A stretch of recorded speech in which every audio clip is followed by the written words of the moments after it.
જેતપુરમાં આજે વહીવટતંત્ર દ્વારા ધારાસભ્ય જયેશ રાદડિયાના અધ્યક્ષસ્થાને હર ઘર તિરંગા યાત્રા યોજાઈ હતી।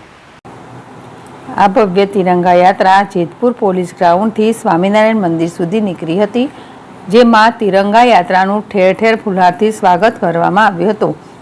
સાથે યાત્રામાં મોટી સંખ્યામાં લોકો તેમજ વિદ્યાર્થીઓ જોડાઈને રાષ્ટ્રધ્વજ પ્રત્યે પ્રેમ વ્યક્ત કર્યો હતો। સાથે યાત્રા દરમિયાન ચોમેર લહેરાતા તિરંગાએ દેશભક્તિનો માહોલ સર્જી દીધો હતો। તેમજ તિરંગા યાત્રામાં નગરપાલિકાના પ્રમુખ, ઉપપ્રમુખ, શહેર પ્રમુખ અને ભાજપના પદાધિકારીઓ, ડીવાયએસપી, પીઆઈ સહિત પોલીસ સ્ટાફ અને દેશપ્રેમી નાગરિકો ભવ્ય તિરંગા યાત્રાની ઐતિહાસિક ક્ષણોના સહભાગી બન્યા હતા।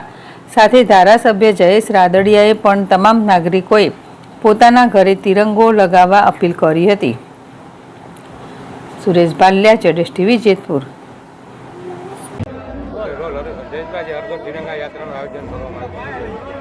15મી ઓગસ્ટ સ્વાતંત્ર્ય દિવસની પૂર્વ સંધ્યાએ સમગ્ર રાજ્યની અંદર હર ઘર તિરંગા અને તિરંગા યાત્રાનું ભવ્ય આયોજન થયું છે।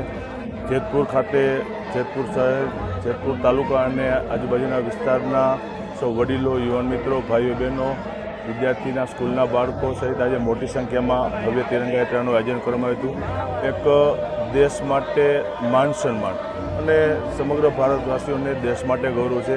એના માટે આજે જ્યારે દેશ માટે સૈનિકો પોતાનું બલિદાન આપતા હોય, આ દેશ માટેની રક્ષા કરતા હોય અને એવા સમયે સ્વાતંત્ર્યતા દિવસની ધામધૂમથી ઉજવણી થતી હોય ત્યારે જેતપુર ખાતે આજે ભવ્ય તિરંગા યાત્રાનું આયોજન કર્યું હતું અને સૌ શહેરીજનો એમાં જોડાયા હતા। ઠેર ઠેર આ યાત્રાનું ભવ્ય સ્વાગત કરવામાં આવ્યું હતું અને વડીલોથી અને નાના બાળકો સુધી તમામ આ તિરંગા યાત્રામાં જોડાઈ અને હર ઘર તિરંગા અને તિરંગા યાત્રાને મારી અપેક્ષા છે અને વિનંતી પણ છે કે દરેક નાગરિકોએ પોતાના ઘર ઉપર તિરંગો લેવડાવવો જોઈએ, દેશને માન સન્માન આપવું જોઈએ અને આપણા તિરંગાની આન બાન અને શાન કાયમી માટે લહેરાતી રહે એ માટે આજે ભવ્ય તિરંગા યાત્રાનું આયોજન કર્યું।